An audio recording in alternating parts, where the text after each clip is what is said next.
Bonjour à toutes et à tous et bienvenue dans cette 42e émission de l'Hebdo de la médiation. Alors vous le savez, toutes les semaines on se rejoint pour parler d'une thématique particulière. Là, il se trouve que nous démarrons un cycle de 3 émissions consacrées au pic. Alors aujourd'hui, ce sont les prêts d'intention et nous allons pouvoir échanger, et discuter, regarder la technicité de ce concept, de regarder où est-ce qu'il se cache parfois dans des endroits où l'on ne l'attend pas. Avec nous pour cette émission, Jean-Louis Lascou, qui va nous faire la partie théorique, et puis peut-être qu'on l'interviewera, peut-être qu'on on lui prendra la parole de temps en temps. Je te préviens, Jean-Louis, je le fais exprès. Et puis Jean-Bruno Chantraine, bien sûr, et puis tous ceux qui voudront prendre la parole ou poser des questions, n'hésitez pas à le faire sur l'onglet discussion. C'est parti pour 1 heure de technicité avec les prêts d'intention. Ça va vite avec les pics, avec les prêts d'intention surtout. Ça va tellement vite que quand on en parle dans les formations de médiateurs, alors que c'est un aspect essentiel quand même de la manière de communiquer entre les personnes, eh bien quand on en parle, les personnes ont des difficultés à s'approprier ce concept, ont des difficultés à identifier ce que c'est qu'un prêt d'intention. Alors, on va en faire une émission et on va pouvoir dire toutes les facettes de ce pic.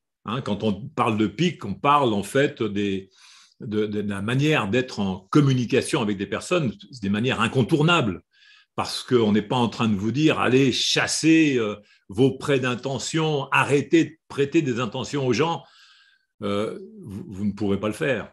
Vous ne pourrez pas arrêter, parce qu'en fait, ça fait partie du fonctionnement humain que d'avoir des suppositions sur ce que pensent les autres, d'avoir des manières d'émettre une hypothèse sur ce que les personnes peuvent avoir comme intention.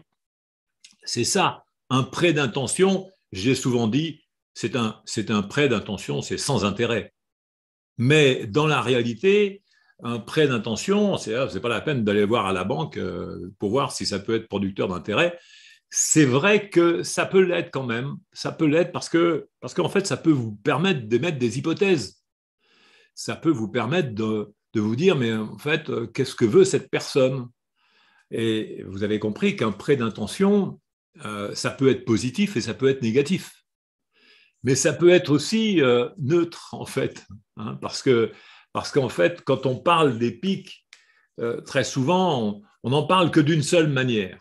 On parle des prêts d'intention négatifs, on parle des interprétations négatives, on parle des contraintes négatives, mais j'avais bien mis en évidence dans les années 2004-2005, parce que ça a mis du temps quand même à mûrir, toute cette théorisation, toute cette observation de la réalité, eh bien, la réalité du fonctionnement humain, j'ai identifié qu'en fait, ce qui n'avait été fait par aucun autre théoricien, je dirais même praticien, j'ai identifié qu'il y avait des interprétations positives. Il fallait les nommer. Par exemple, le fait de porter des jugements positifs sur quelqu'un, c'est quelque chose qui est évident, mais qui n'avait pas été théorisé, qui n'avait pas été pointé.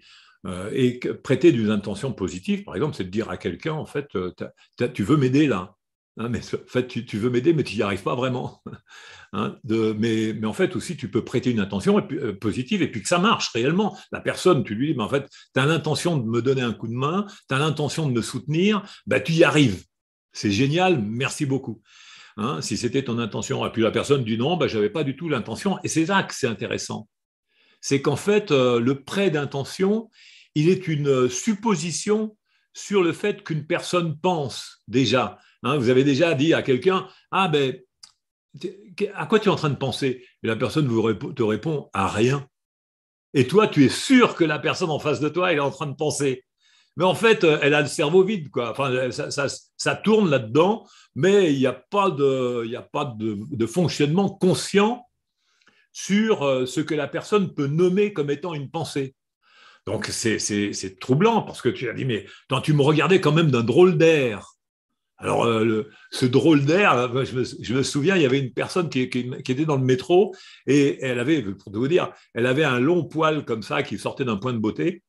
Et je regardais ça Et je pensais à rien d'autre que de regarder ce long poil. Et puis elle s'en est aperçue que je la regardais, que je regardais de manière un peu curieuse, mais que je ne pensais pas en fait. Hein. Je me disais peut-être quand même, elle aurait pu se le couper, se le raser. Enfin, bon, peut-être, hein, ça aurait été peut-être plus esthétique. Mais elle avait certainement placé ici dans ce poil quelque chose hein, d'identitaire. Hein. Alors, elle m'a dit, mais pourquoi vous me regardez comme ça? Alors, j'ai eu la réponse de dire, mais excusez-moi, je n'avais pas vu que vous existiez.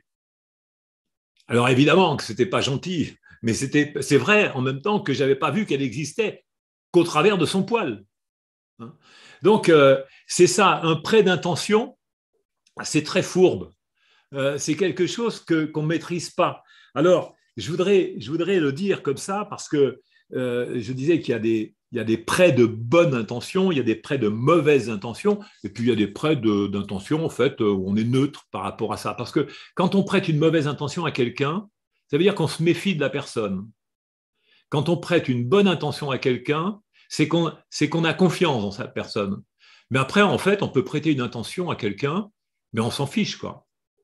Alors, c'est quoi? C'est par exemple, je le dis, le juge. Il dit, mais la personne a commis cet acte volontairement. Et lui, il ne pense pas que la personne lui a voulu du mal, parce qu'il n'est pas concerné par ça. Donc, c'est une manière de prêter une intention, de regarder la volonté, la détermination d'une personne. J'utilise des mots sur lesquels je vais revenir, avec l'idée que la personne a voulu faire quelque chose. Elle a fait des choses avec une intention de nuire, par exemple. Mais la personne qui porte cette appréciation, elle n'est pas concernée par ça. Donc, c'est ce que j'appellerais un prêt d'intention sous couvert de neutralité. C'est sous couvert d'autorité. Alors, c'est intéressant parce que ça nous fait distinguer trois types de formulation de l'intentionnalité. L'intentionnalité qui est une observation de se dire, mais en fait, la personne est négative, hein, elle a des pensées négatives, ou alors elle a des pensées positives, ou alors elle a des pensées, mais en fait, peu m'importe que ce soit positif ou négatif, je porte une appréciation d'autorité sur ce qu'elle a voulu faire, ce que j'imagine qu'elle a voulu faire. Donc, je voudrais vous dire en premier lieu, après avoir fait cette introduction générale et puis brossé le tableau, c'est que je ne me souviens plus à quel moment j'ai pu identifier les prêts d'intention. En fait, je ne me souviens plus parce que dans mon parcours de consultant d'entreprise, de consultant et de conseil en organisation, à observer le comportement des gens, j'avais identifié avec mon héritage de formation avec Gordon, Thomas Gordon, j'avais hérité de l'idée des 12 obstacles à la communication. Je ne sais pas si ça vous dit quelque chose. Donc, c'était une vision négative du comportement humain. Il n'y avait pas dans Gordon, Rogers, il n'y avait pas l'approche aussi positive du prêt d'intention positive, de l'interprétation positive, de la dynamique contributive qui peut être contraignante ou qui peut être justement contributive positive. Donc c'est ça la différence qu'il y a, c'est qu'on peut imaginer qu'il y a des prêts d'intention comme ça positifs. Mais regardez bien, quand on parle de prêt d'intention, on parle du prêt d'intention qu'on attribue aux autres. C'est-à-dire, je pense que l'autre a une pensée, hein, déjà penser que l'autre pense. Hein, comme je vous l'ai fait remarquer tout à l'heure, c'est quand même un exploit parce qu'il y a des personnes, c'est cerveau vide, hein, a priori, mais cerveau vide en termes de conscience. Mais regardez bien, en fait, vous pouvez vous-même vous prêter une mauvaise intention. Mais ça c'est la peste. Hein. C'est-à-dire que dans le fonctionnement humain, vous pouvez vous dire, ah ben tiens, en fait, j'ai une mauvaise nature. Il y a des gens qui en arrivent à se dire des choses comme ça. Hein, je pense que les personnes qui en arrivent à se suicider peuvent se dire, mais j'ai une mauvaise nature, il faut que j'élimine cette mauvaise nature de la surface de la planète. Est-ce que ce n'est pas justement une interprétation, ça, plutôt qu'un jugement, plutôt qu'un prêt d'intention? Le fait que moi je dis ça, Mais Le mec qui veut se suicider et puis qui s'auto-flagelle, finalement, qui culpabilise, qui dit j'ai une mauvaise nature, je n'y arriverai pas. alors, c'est une combinaison des deux. C'est ça. C'est une combinaison des deux. C'est-à-dire que quand on prête une intention, évidemment que si je te prête une intention, tu m'as interrompu là, tu m'as empêché de poursuivre mon propos dans une dynamique, je pourrais se dire, tiens, il a l'intention de quelque chose, de dire ce qu'il a à dire, enfin, etc. Je peux te prêter une intention positive de contribution ou alors de me retoquer sur mon approche qui consiste à dire ça c'est un prêt d'intention seulement. Évidemment que dès que je prête une intention positive, j'ai une interprétation qui va avec. Si je dis cette personne, si je parle de moi et que je me dis j'ai une nature, ma pensée, ma manière de me mettre à mon service est façonnée d'une bonne intentionnalité. Alors, derrière, il y a le fait que je regarde la vie avec des propos jugeants positifs. Mais moi, je ne parle pas de ça pour l'instant. J'évacue cette idée de l'interprétation positive parce que c'est confusionnel. Et il y a beaucoup de personnes qui vont faire la confusion et qui font la confusion entre l'interprétation de la pensée, qui effectivement est un prêt d'intention, et l'interprétation du comportement, qui est une qualification du comportement. Donc ici, quand je porte un jugement sur la pensée, c'est de l'ordre du prêt d'intention. Peu importe que ce soit un propos interprétatif, évidemment que c'est un propos interprétatif, mais ce n'est pas un propos interprétatif du comportement tel qu'on veut le désigner par l'interprétation dans le PIC. Ça reste du prêt d'intention. Je reste dans l'idée de je pense que j'ai une mauvaise nature. Penser que j'ai une mauvaise nature, c'est avoir l'idée d'une intentionnalité mauvaise en soi. C'est comme j'avais dit un jour, avoir le diable en soi. Hein. Parfois, on peut se le dire. Ça peut être humoristique, mais ça peut être aussi de se dire, mais je suis mauvais, je suis occupé par une mauvaise nature en moi. Et il y a des personnes qui ont pu se dire ça dans le temps, avec les croyances, mais aussi maintenant, quand les gens pensent à eux, et puis qu'ils se critiquent violemment. Violemment, c'est une chose déjà, de se critiquer violemment, mais je peux très bien me dire, mais quel imbécile je suis, mais là c'est un propos jugeant, mais en fait, je ne l'ai pas fait exprès. Et de ce fait-là, je ne me prête pas une mauvaise intention. Tu vois, je me dis, quel imbécile je suis. Bon, je me mets 2 claques intérieurement, c'est vrai, je me mets du poison dans mon verre, le verre à soie. Je dis, on se met du poison dans le verre, c'est vrai, c'est désagréable, mais je ne me prête pas une mauvaise intention, je ne considère pas que j'ai une mauvaise nature, je pense que j'ai une nature que je dois corriger, peut-être, fouetter un peu. Mais ça, on verra ça plus tard, on verra ça sur une prochaine séquence. Mais ce qui est caractéristique, c'est le fait de se dire, ici, soit je pense que j'ai une bonne nature, soit je pense que j'ai une mauvaise nature. C'est assez binaire, la pensée, par rapport à ça. Et pour aller dans ton sens, Jean-Louis, je me permets de juste prendre la parole 2 secondes. C'est qu'en fait, c'est le fond de roulement des religions, puisque la culpabilité est inhérente à la naissance, selon les religions. Et c'est donc ce prêt d'intention négatif que chacun croyant est porteur avec un prêt d'intention qu'ils se font à eux-mêmes d'être mauvais et de devoir expier.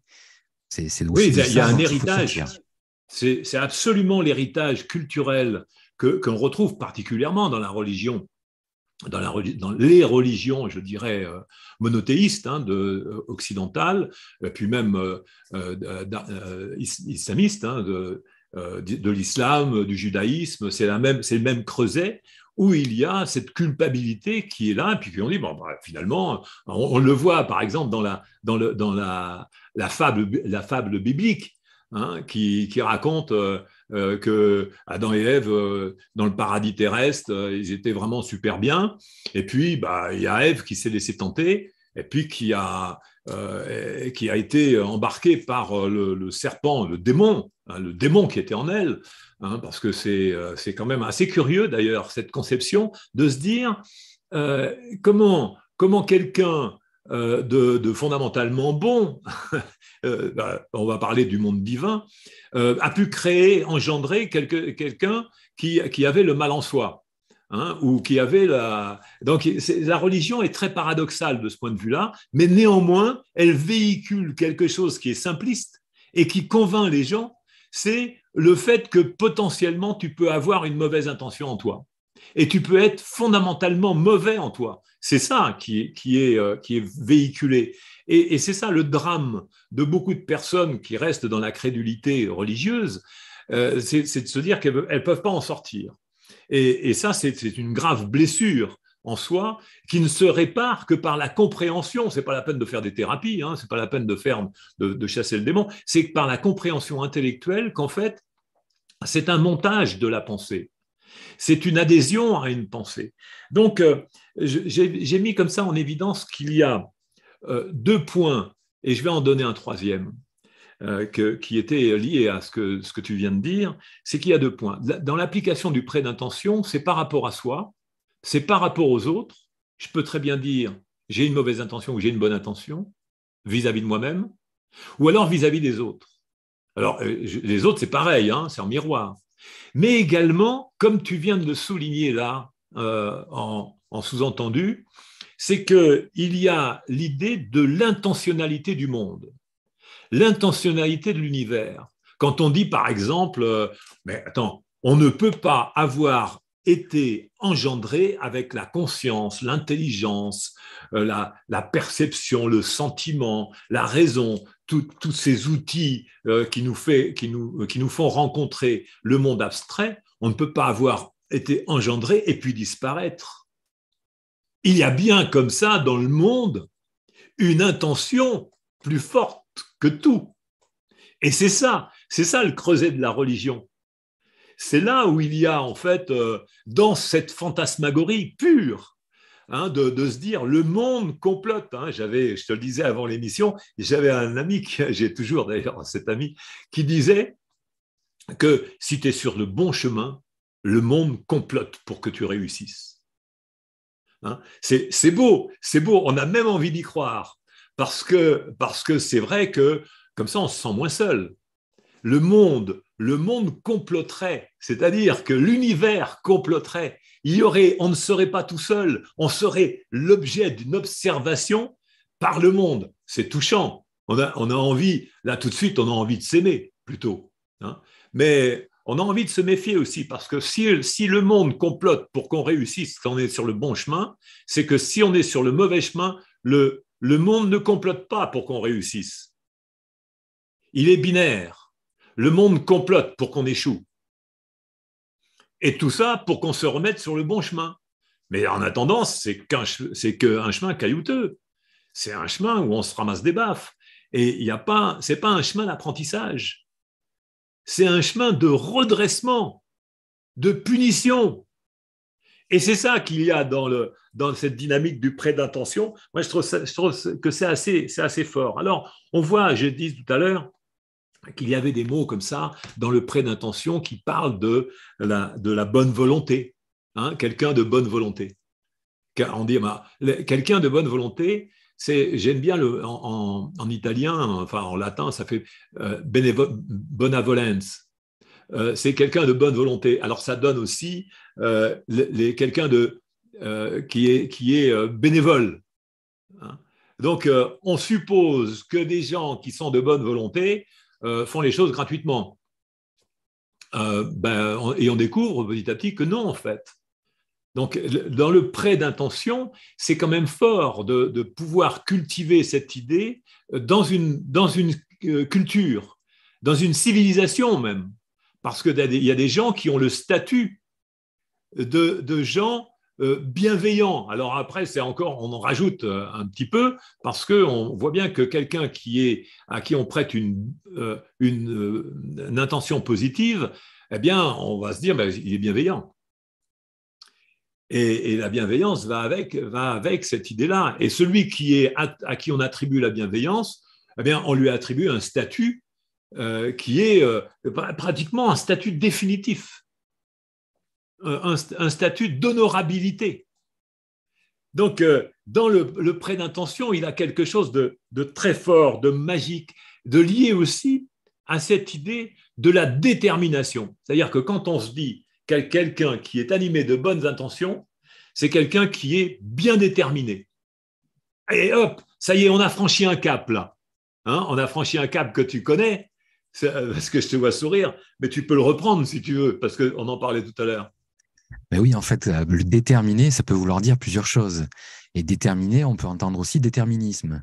Donc, un destin qui est tout tracé pour soi par quelque chose de plus grand qui n'existe que pour ceux qui y croient. Donc, c'est cette idée aussi d'en déterminer qui peut être trompeur et qui donc nous met dans une situation finalement d'erreur par rapport à la réalité des choses. C'est double, en fait, l'idée de la détermination, parce que effectivement, il y a cette idée du destin, mais il y a également le secours de l'élément pseudo-scientifique qui vient apporter de la théorie. C'est-à-dire que là, tout à l'heure, je disais, bien évidemment, si tu es déterminé, hein, on pense qu'il y a une force divine qui manipule ton histoire, hein, comme les moiras, par exemple, chez les Grecs, qui écrivaient l'histoire, qui tissaient l'histoire, parce que le mot histoire, ça veut dire tisser, hein, ça vient il y a la même étymologie. Et donc, tu avais les moiras qui tissaient l'histoire des gens, des héros, pendant qu'ils étaient en train de vivre. Ah, certaines fois, il fallait qu'elles cavalent, hein, pour faire la couture, hein, pour faire le tissage. Mais parce que pendant ce temps, quand il était sur un terrain de guerre, il se passait plein de trucs. Donc, vas-y, elle était en train de faire le tissage. Et donc, c'était l'idée du destin, de la prédestination. Donc, on voit que il y a le fait que c'était déterminé, c'est parce que quelqu'un arrivait et puis déterminait les choses. Et quand on conteste, je l'ai fait déjà auprès de gens qui sont très croyants, ils disent, mais non, en fait, le destin, ça n'existe pas. C'est quelque chose qui est une interprétation, une supposition, mais le destin, on peut, tu vois bien, t'as qu'à lire Jacques le Fataliste de Diderot, c'est drôle, et il te parle très bien du destin. Mais il y a tout de suite un argument qui vient pour contester le fait que tu dises, mais non, en fait, le destin mystique n'existe pas. On te répond, oui, mais attends, tu ne peux pas dire quand même que la détermination génétique n'existe pas. Alors, il y en a qui disent la détermination culturelle. Il y a des gens qui font des analyses de détermination culturelle et qui vendent ça. Hein.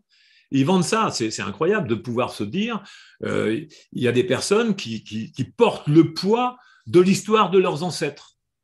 Alors, tu te dis, mais attends, mais c'est comment tu fais? Mais comment se fait-il qu'il y a des personnes qui portent ce poids-là et puis il y en a d'autres qui ne le portent pas, hein? Tu te dis, mais par exemple, tu pourrais penser que tu vois, tous les gens qui sont footballeurs, ils vont faire des petits footballeurs. Tu te dis, mais heureusement que ce n'est pas le cas, tu vois, parce que non, que tous les gens qui font du théâtre vont faire du théâtre, tous les gens qui font de la politique vont faire de la politique, tous les orfèvres feront des orfèvres, comme avant, il y avait un métier qui était donné, ça vient de ça aussi, par tradition de père en fils et de mère en fille. De mère en fille, bonjour Elisabeth Borne, il y a peut-être eu de la Médicis dans ses veines, peut-être, mais en fait, il y a eu plusieurs générations qui sont passées sans qu'il y ait eu cet héritage. Donc, il y a bien une tromperie intellectuelle, parce que c'est une complaisance que l'on fait. Avec le prêt d'intention, je dis bien que ce n'est pas possible de ne pas prêter d'intention, parce que c'est se priver d'une réflexion, d'une pensée et de suppositions et d'hypothèses, mais il faut être attentif à ce qu'on en fait. C'est-à-dire que, également pour les scientifiques, de faire de l'extrapolation avec du déterminisme génétique. C'est absurde. Il faut arrêter ça, hein, parce que nous sommes peut-être plusieurs à être des exemples pour dire, oh ben, si j'avais dû suivre la piste de mes ancêtres, moi j'aurais les chaînes aux pieds. Hein. Oui. Alors, on m'a dit que j'aurais pu finir sur un bûcher aussi. Mais je n'ai aucun ancêtre dont j'ai la trace là-dessus, les cendres dans des bocaux là-dessus. Donc, c'est possible, mais néanmoins, il n'y a pas une détermination. L'intentionnalité que l'on peut prêter ne doit pas peser sur l'idée du monde qui complote. C'est surtout ça. Mais en fait aussi, parce que l'idée du prêt d'intention, c'est l'idée de comploter aussi. Hein, ce mot-là est bien associé. Donc, il y a l'idée de l'intelligence, par exemple, l'intelligence qui complote, etc., tous ces mots-là qui vont avec. Et on prête des intentions aussi comme on prête des capacités ou des aptitudes. Alors ça, c'est très traite. Parce qu'on se dit, mais attends, toi qui es si intelligent, comment peux-tu être si bête aujourd'hui? Vous avez certainement des exemples. Vous l'avez certainement dit non seulement à des enfants, peut-être pas sous cette forme-là, mais à des adultes aussi. Peut-être que vous vous l'êtes dit aussi à vous-même.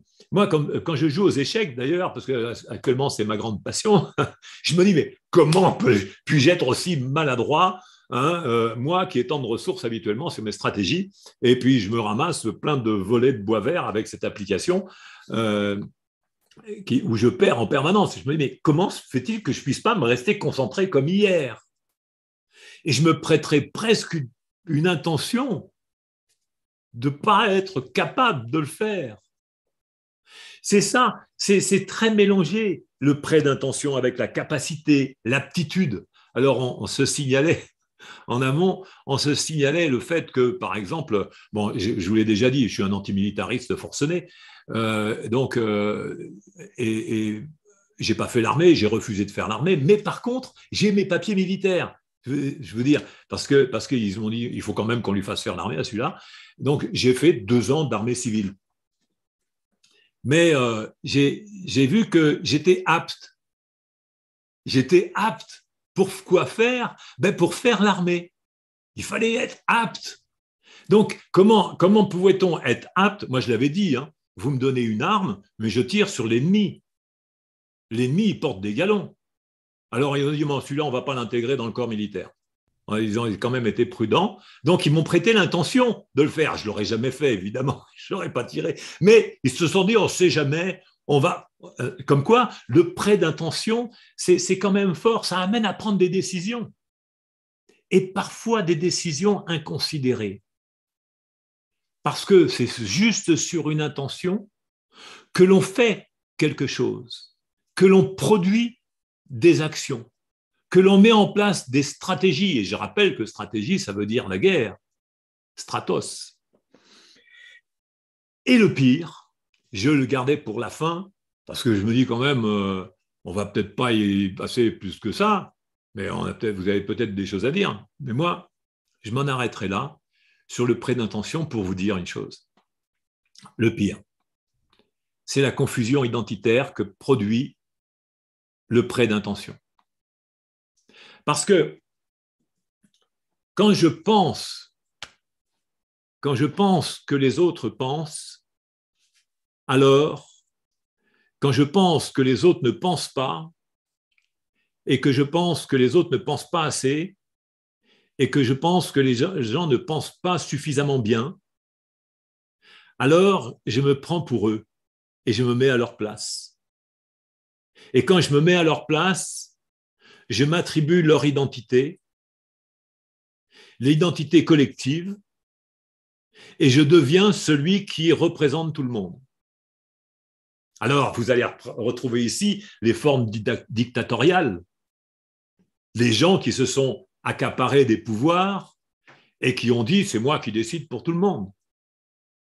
Parce que je considère que les autres ne sont pas capables de le faire. Regardez ce qui s'est passé avec l'histoire du Covid, pour remettre les pieds dans le plat une nouvelle fois. L'histoire du Covid, on nous a considérés comme étant des enfants avec un président de la République paternaliste qui a décidé qu'il fallait que tout le monde soit vacciné librement. Attention, librement. Mais ceux qui ne le faisaient pas, ils exposaient la vie des autres. Donc, ils devaient se faire vacciner avec un vaccin qui n'était pas 100% efficace et dont on n'était pas sûr du fait qu'ils allaient protéger les gens, mais que si vous ne vous faisiez pas vacciner, c'est que vous étiez dangereux pour vous-même et pour les autres. Alors là, C'était quand même formidable en termes de prêt d'intention, de dire, mais si vous ne le faites pas, c'est que vous avez une intention négative par rapport à vous-même et par rapport aux autres. Et celui qui décide en amont de tout ça, c'est qu'il considère que les personnes ne sont pas en capacité de décider. Vous voyez que le prêt d'intention, il est dans la vie politique, il est dans la vie sociale, il est dans la gouvernance, il est dans le management. Par exemple, je suis passé d'une vision très collective avec un drame qui a exposé quand même notre société et puis le monde, et ça continue, hein, parce que c'est vibratoire pour l'instant. Il y a un effet de vague et de sismique qui continue en Chine et puis dans d'autres pays. Donc cette histoire n'est pas terminée. Néanmoins, il y a ce constat que le prêt d'intention peut avoir un impact dans la vie politique et piloter des pays, développer des stratégies. Regardez comment Saddam Hussein a été tué. On a pensé, on a dit, quand je dis Povels, le représentant des États-Unis, avait dit qu'il avait l'intention d'utiliser des armes chimiques. Et il a présenté une fiole en disant que c'était un contenu à l'ONU. Alors, comment il a pu passer les barrières, les systèmes de sécurité avec une fiole dangereuse comme ça, dans laquelle il n'y avait évidemment rien. Mais il a prêté l'intention à un dictateur, certes, mais d'être encore plus criminel que ce qu'il était déjà. Et c'est à ce titre-là qu'il a déclaré une guerre et fait tuer des milliers d'Irakiens au passage, hein, quand même, hein, parce que c'est quand même des milliers de personnes qui sont mortes. De même que, regardez bien par rapport à ce qui s'est passé avec Hiroshima et Nagasaki, les Américains ont bombardé deux villes du Japon, des dizaines de milliers de personnes ont été brûlées vives avec des conséquences après coup, hein, dont je ne pourrais même pas revenir sur le sujet. Et ces personnes-là se sont retrouvées, en fait, parce que le président des États-Unis considérait que l'empereur du Japon n'avait pas l'intention d'arrêter la guerre, juste sur des prêts d'intention. Alors, je dis bien que le prêt d'intention, c'est quelque chose qui participe évidemment de la conflictualité. Le prêt d'intention peut participer aussi de la qualité de la relation. Je le dis, regardez bien que c'est la construction de vos pensées qui sont là et que c'est à vous d'intervenir et d'être attentif à ce qui se passe dans votre tête, dans la construction de votre pensée. Parce qu'il n'y a personne d'autre que vous-même qui allait pouvoir intervenir sur cette construction mentale qui semble pouvoir vous échapper. Non, n'écoutez pas les discours qui vous disent que vous avez une intention mauvaise ou négative. Sachez construire ça et sachez une chose encore, c'est que le mécanisme du prêt d'intention positif est le même que le mécanisme du prêt d'intention négatif. Que le seul élément dont vous pouvez vous servir pour pouvoir contrer ce mécanisme du prêt d'intention, c'est le doute. Le doute de la rationalité. Alors ça, je vous le dis clairement, c'est un super cadeau que je vous fais, hein, pour vous dire, ayez le confort du doute. Le doute de la raison.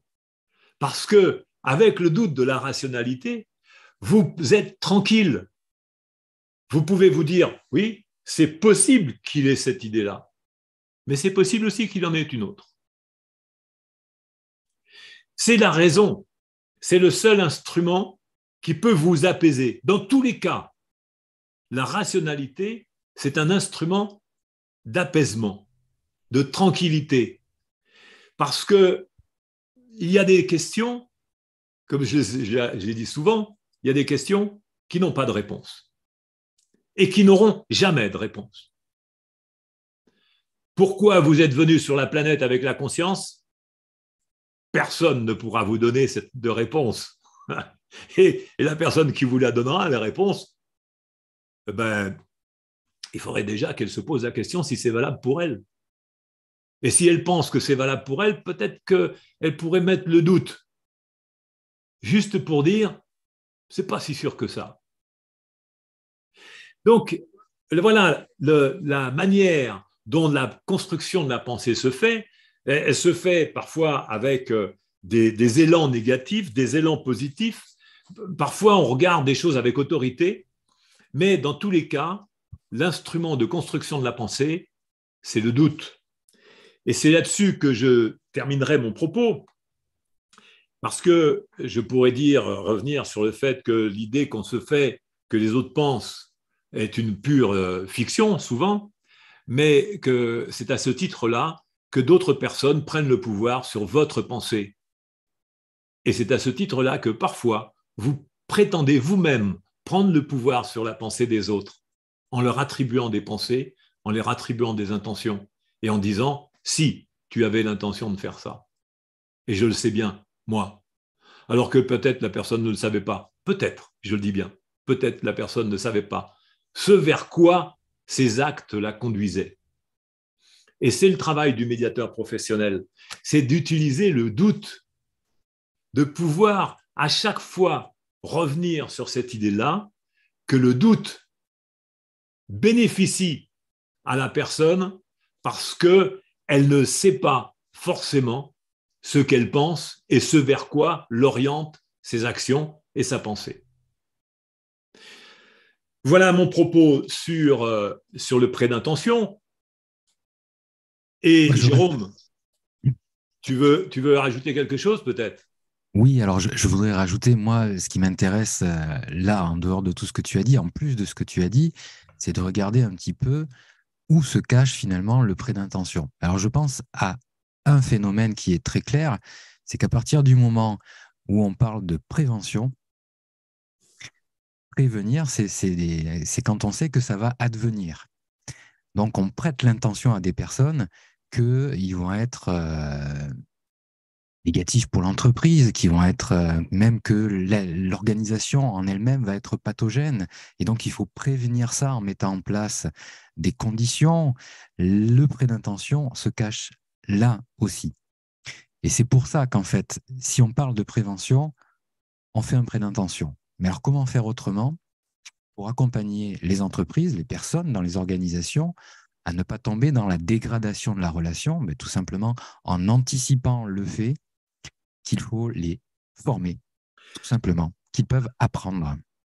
Alors, je vais revenir sur ce point-là, parce que quand tu parles de prévention, c'est vrai que c'est un point essentiel, parce qu'on l'a mis en évidence quand ça s'est développé la prévention des risques psychosociaux. Et j'ai dit, mais il y a un souci quand même, c'est qu'on prête à l'humain l'idée qu'il est un danger pour les autres humains. Mes collègues seraient potentiellement des ennemis pour moi. Alors ça relève d'une représentation qui est un classique du contrat social, d'une thèse du contrat social que l'homme est un adversaire pour l'homme, et donc l'homme étant un adversaire pour l'homme, c'est potentiellement un danger pour l'autre. Hein, ça va de pair. On retrouve là-dessus différentes théories du contrat social. Donc, prévenir des risques réels. Hein. On a déjà abordé ce sujet-là pour dire mais comment on fait pour prévenir des risques réels. Par exemple, des risques d'accident. Ce n'est pas la même chose que de prévenir des risques d'accident que de prévenir par rapport à des comportements. C'est-à-dire que là, il y a eu un dérapage. Je dirais que c'était une opportunité pour l'environnement psychosocial de pénétrer le monde des organisations en disant, mais finalement, on a un truc à vous dire, vous, l'immatérialité du monde de l'organisation, on a un truc à vous dire, c'est qu'il y a des risques mentaux voyez, regardez, il y a des gens qui dérapent, il y a des gens qui craquent, etc. Parce que c'est l'organisation qui est pathogène. Je me souviens de propos comme ça. Une organisation pathogène, ça veut dire quoi? Une organisation, alors, tout de suite, ça plaît. C'est un vocabulaire qui plaît parce que ça donne l'idée qu'on a des repères. Alors, une organisation pathogène, en réalité, ça n'existe pas. Il n'y a pas d'organisation pathogène. C'est comme s'il y avait des outils qui étaient dangereux. Hein, évidemment, ça dépend comment tu vas s'en servir. Mais une organisation, je dirais, l'organisation elle-même autoritaire n'est pas dangereuse. Mais ce qui est dangereux, c'est la manière dont on va s'en servir. Par exemple, pour emmener des convois dans les camps de concentration. Et oui, c'est ça. C'est une seringue, c'est pas dangereux. Sauf quand on t'administre un truc dedans et puis que c'est une exécution capitale, comme aux États-Unis. Tu vois? Alors là, tu peux te dire, oui, c'est l'outil et la manière dont on va s'en servir qui est dangereux. Mais le comportement humain, lui-même, c'est comment on peut apprendre à y faire face. Dire qu'il y a des gens qui sont potentiellement dangereux pour les autres, c'est dire qu'il y a des personnes qui sont en incapacité de pouvoir faire face à d'autres personnes. Alors moi, j'ai souvent dit et répété quand il y a eu ces histoires de harcèlement, j'ai dit mais venez voir, venez me harceler, vous allez vite comprendre. Mais c'est ça la difficulté, c'est qu'on peut se dire oui, on va le faire, tiens, on va aller l'embêter, etc. Si vous n'avez rien d'autre à faire, vous pouvez toujours vous amuser. Mais c'est le fait de pouvoir se dire qu'il y a des gens qui sont mauvais et il y a des gens qui sont faibles. Si, c'est vrai qu'il y a des gens qui sont dans des postures, je dirais, de faiblesse, parce qu'ils offrent peu de résistance à des personnes qui sont agressives ou potentiellement gourmandes de pouvoir, je dirais, comme ça.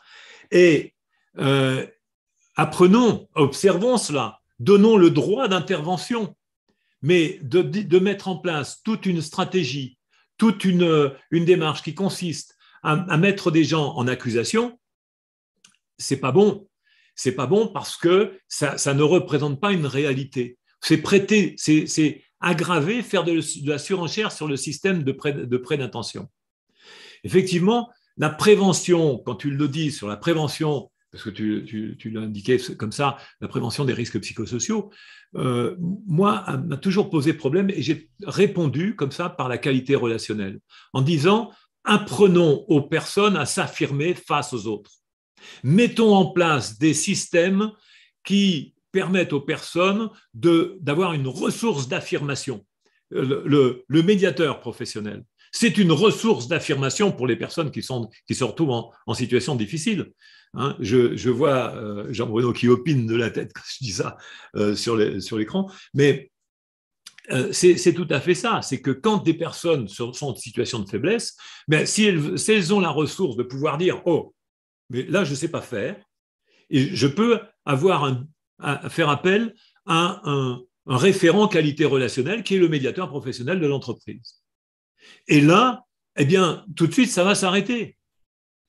Est-ce que ce n'est pas plus pertinent plutôt que de mettre quelqu'un sur le banc des accusés? Parce que l'accusé en question, se rend-il vraiment compte, lui, qu'il est dans un excès de pouvoir? Est-il pas plutôt dans une logique lui-même d'excès de ses comportements, comme l'autre est dans une logique d'excès de sa faiblesse?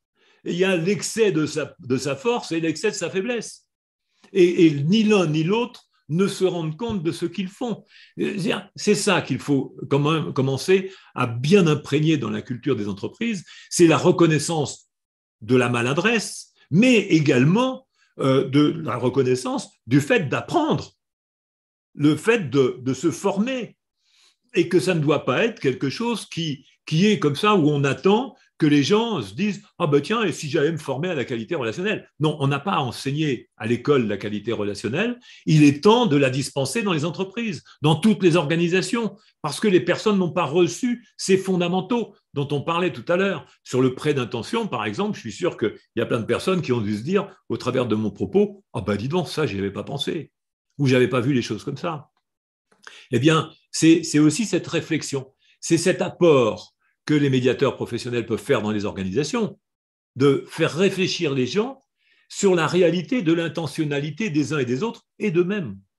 Et de arrêter de faire des procès aux organisations qui elles-mêmes n'existent qu'au travers des hommes qui les pilotent et des personnes qui sont pilotées dans ces organisations. Mais une organisation, je le répète, n'est pas pathogène. C'est comme un marteau. Un marteau, ce n'est pas dangereux. Ça dépend ce qu'on en fait. Alors, tu parlais de culture et ça me fait penser au prochain livre blanc qui va sortir là. C'est le livre blanc de la qualité relationnelle dans les organisations privées. Oui. Qui va justement aborder tous ces aspects. Alors, pas seulement le prêt d'intention, mais la qualité relationnelle de manière générale, qui répond à des besoins spécifiques avec des réponses précises et avec de la technicité.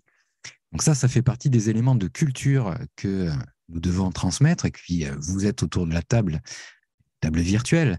Mais ces éléments-là, vous en êtes aussi maintenant les porteurs. Maintenant que vous savez, vous pouvez le transmettre. Chers médiateurs professionnels, vous êtes des pédagogues.